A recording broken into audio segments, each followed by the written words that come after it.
உடனே புடிச்சிட்டுமே அதான் சட்ட ஒழுங்கு ஆமா, குற்றங்களை தடுப்பதற்கு தான் அரசு.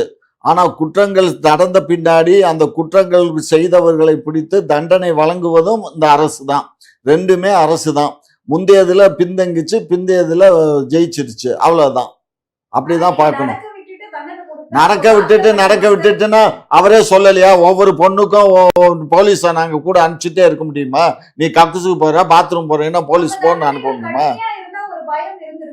பயம் இருந்திருந்தா அவ போயிருப்பாளா அந்த பொண்ணு அங்க 12 மணிக்கு? என்ன பேசுற? ஓ, அப்ப பெண்களுக்கு தான் பயம் வேணும், திருட்டு பசங்களுக்கு பயம் வேண்டாம். அதைத்தான் அண்ணன் சொல்றாருன்னு நினைக்கிறேன். அவனுக்கும் பயம் வேணும், இவளுக்கும் பயம். எங்க திருட்டு பசங்களுக்கு பயம் வேணும், அதுதான் முக்கியம்.